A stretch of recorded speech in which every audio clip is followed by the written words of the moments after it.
près d'Abidjan, il y a un cargo de l'armée ukrainienne qui déverse en ce moment des armes en Côte d'Ivoire.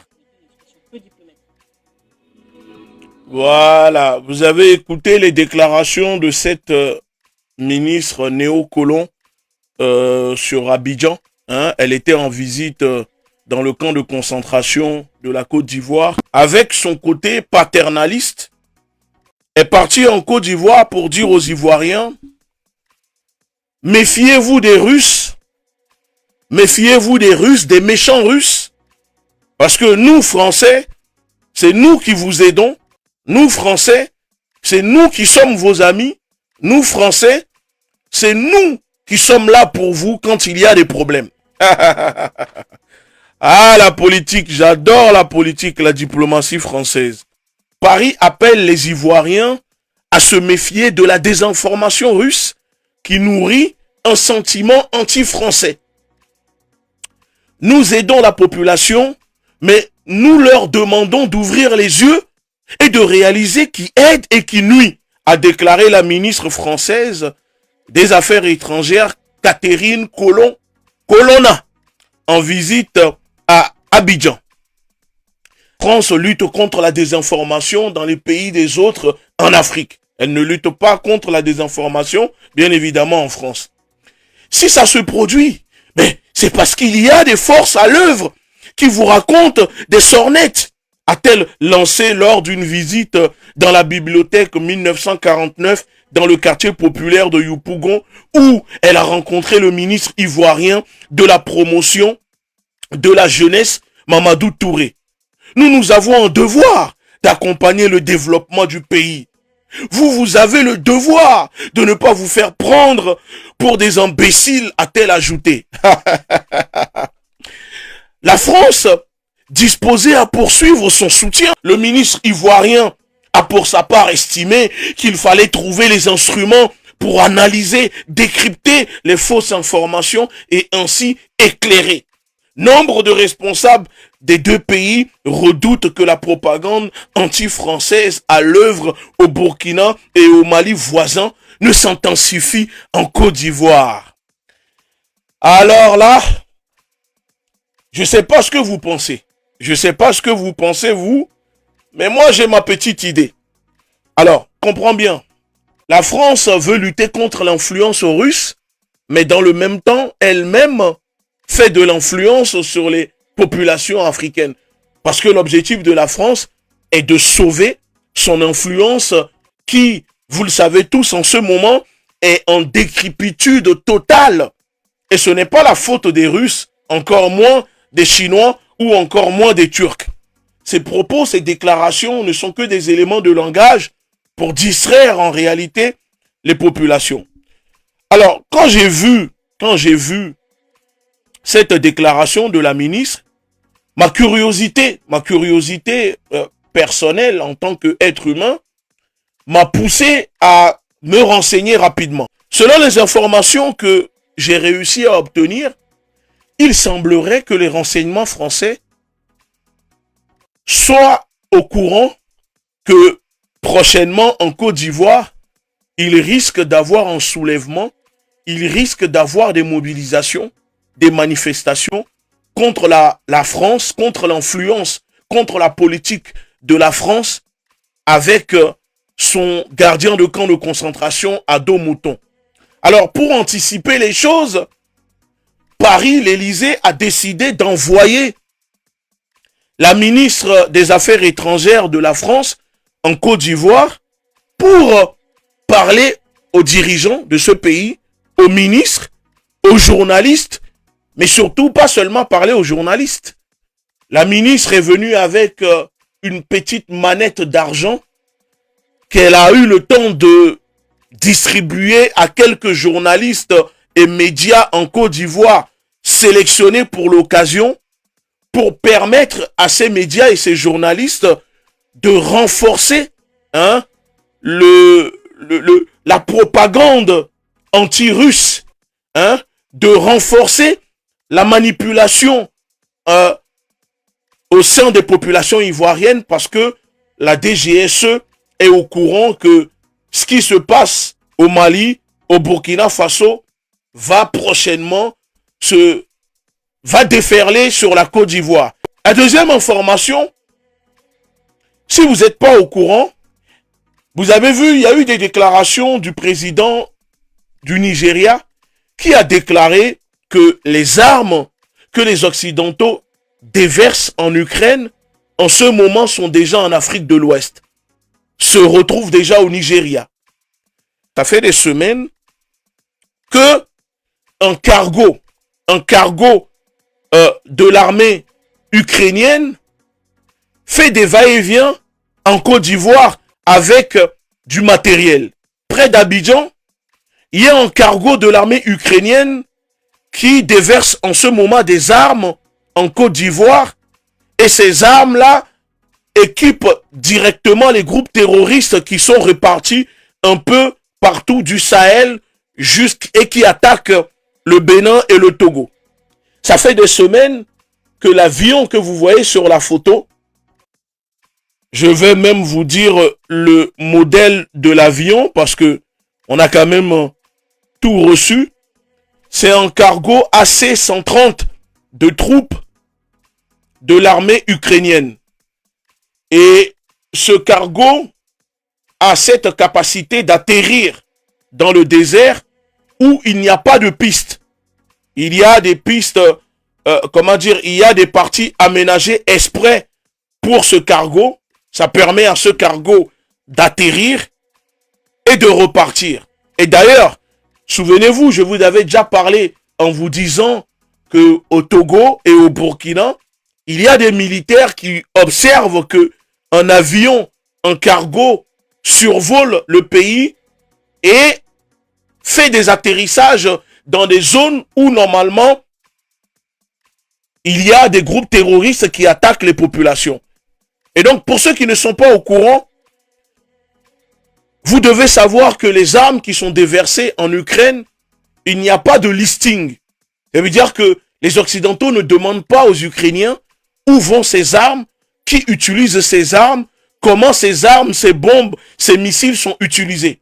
Mais attention, quand la France donne des gilets pare-balles, des casques, ou ne serait-ce que des treillis, ou même des cartouches aux armées africaines, elle demande une listing pour savoir comment sont utilisés le matériel, qui utilise ces armes, qui utilise ces bombes.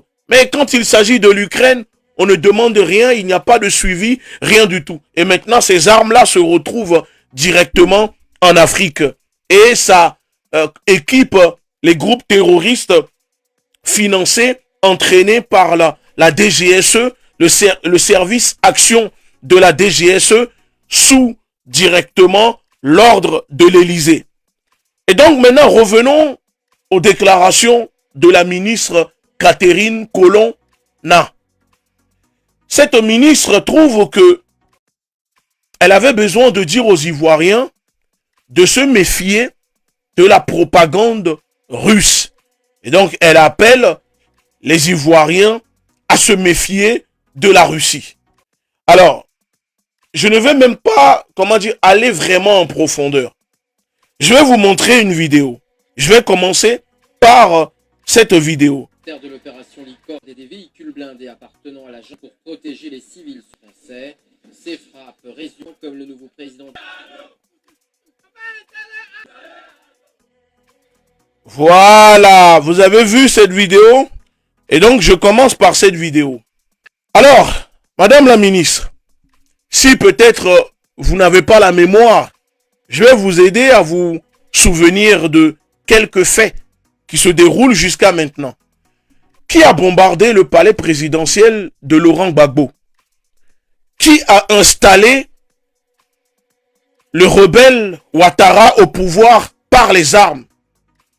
Qui tue les Ivoiriens? Est-ce que c'est la Russie ou c'est la France? Ce n'est pas la Russie qui est parti bombarder le palais d'un président élu, un président d'un pays souverain, au nom d'un soi-disant mandat de l'ONU. Mais pourquoi c'est toujours la France qui bombarde des palais présidentiels en Afrique? Pourquoi c'est toujours la France qui tue des présidents en Afrique au nom d'un mandat de l'ONU? C'est la même chose qui s'est déroulée en Libye. Mais là, restons ici sur le cas, comment dire, de la Côte d'Ivoire. Alors, ce n'est pas fini. Qui a payé des mercenaires ukrainiens et biélorusses pour aller piloter des avions de combat en Côte d'Ivoire pour bombarder le camp militaire en Côte d'Ivoire et bombarder les civils? Ce n'est pas la Russie, c'est encore une fois la France. Quand ces mercenaires, ces pilotes ukrainiens et biélorusses ont été interpellés en fuyant la Côte d'Ivoire après le bombardement des populations, quand ces Ukrainiens mercenaires que la France, l'Élysée, avait embauchés pour aller faire du mercenariat en Côte d'Ivoire, quand ils ont été interpellés au Togo par les autorités togolaises, qui a demandé aux autorités togolaises de les relâcher? Ce n'est pas la Russie, mais c'est la France. Des fois, j'ai l'impression que vous êtes dans une posture victimaire. Pourquoi la France a-t-elle donné l'ordre de laisser partir les auteurs présumés du raid de Bouaké alors que les autorités togolaises les avaient appréhendés? C'est la question que se posent les victimes et leurs familles alors que le procès du bombardement de la base française s'est ouvert ce lundi. Ce raid avait causé la mort de 9 soldats français, 38 autres avaient été blessés. Et oui, la France n'hésite pas. À savoir pourquoi est-ce que ces pilotes et ces copilotes qui étaient parfaitement identifiés par les forces françaises sur place ont été arrêtés, puis relâchés, puis à nouveau arrêtés cette fois par les autorités togolaises quelques jours plus tard, qui ont demandé à Paris, est-ce que vous voulez que ces mercenaires soient interrogés par vous, arrêtés, silence de Paris, on ne les a plus jamais revus. Et donc les trois ministres... Alors, vous avez compris ou pas? Des mercenaires biélorusses payés par la France, payés par l'État français, qui sont partis en Côte d'Ivoire, piloter des avions de combat pour bombarder le camp militaire de Bouaké.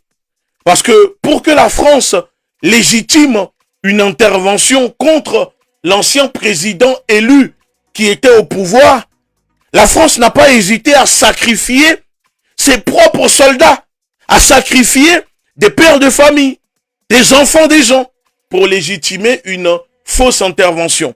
Alors, pour ne pas utiliser, bien évidemment, directement des pilotes français, l'Élysée est parti payer des mercenaires biélorusses, vous avez vu les images, qui sont allés en Côte d'Ivoire, un pays souverain, bombarder un camp en Côte d'Ivoire. Ces mercenaires ont pris la fuite, les militaires français les ont interpellés, les ont relâchés, les autorités togolaises les ont interpellés, les ont relâchés, parce que Paris a ordonné qu'on relâche ces mercenaires. Alors, Madame la ministre, quand vous allez en Côte d'Ivoire, dire aux Ivoiriens de se méfier de la propagande russe que vous savez qui aide et qui nuit. Alors, moi je pense que vous êtes dans ce qu'on appelle la projection. Vous êtes dans la projection. En réalité, c'est vous qui nuisez aux Ivoiriens et c'est plutôt les Russes qui vous dérangent. Attendez, regardez, ce n'est pas fini. Ce n'est pas fini. Ah là là là là là. Je ne vais même pas dire, moi, contrairement à vous, je ne dirai pas aux Ivoiriens ce qu'ils doivent vous faire. Les Ivoiriens sont adultes et réfléchissent par eux-mêmes pour savoir en réalité qui nuit aux Ivoiriens et qui les aide. De l'hôtel Ivoire, contrôlé par les militaires français. Elles auraient fait 7 morts et plusieurs blessés. Lorsqu'ils étaient trop isolés... La France bombarde des Ivoiriens en toute impunité. La France déporte un président élu par des Ivoiriens en toute impunité.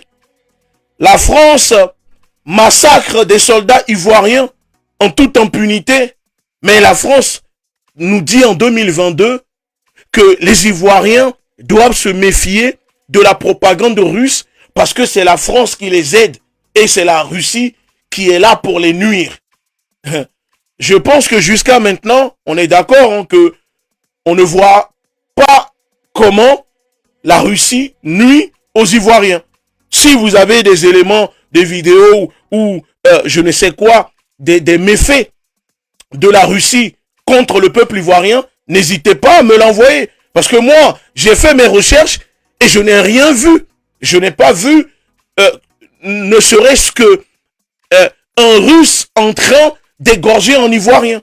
Je n'ai pas vu un Russe en train de spolier les terres des Ivoiriens. Non, par contre, je vois qu'en Côte d'Ivoire, ce sont les Français qui spolient les terres des Ivoiriens. Je vois qu'en Côte d'Ivoire, c'est les multinationales françaises qui pillent les richesses des Ivoiriens. Alors, quand la ministre des Affaires étrangères va en Côte d'Ivoire et se tient à côté des ministres, rend visite à Ouattara et dit aux Ivoiriens, méfiez-vous de la Russie.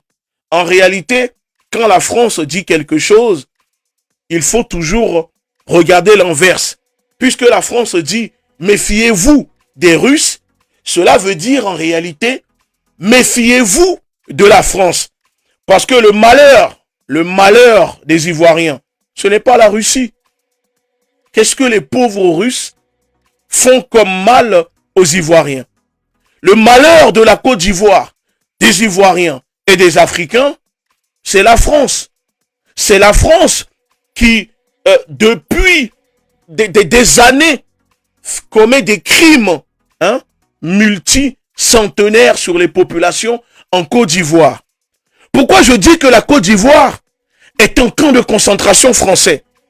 Tout simplement parce que un pays qui n'est pas responsable de sa monnaie, un pays qui n'est pas responsable de sa politique, un pays qui n'est pas responsable de ses décisions souveraines, un pays qui ne contrôle pas sa politique culturelle, un pays qui n'est pas responsable de ses terres, un pays qui n'est pas responsable économiquement.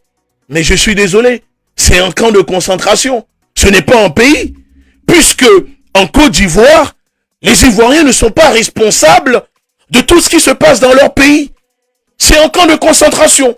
Pour ceux qui ne sont pas au courant, la Côte d'Ivoire, les Ivoiriens ne sont plus propriétaires de la Côte d'Ivoire. Non, les Ivoiriens ne sont plus propriétaires de leur pays. Les Ivoiriens ne sont plus propriétaires de leur terre. Bon dimanche, que la paix soit sur vous, prenez soin de vous et à très bientôt. Armons-nous idéologiquement, la révolution est en marche. Merci beaucoup.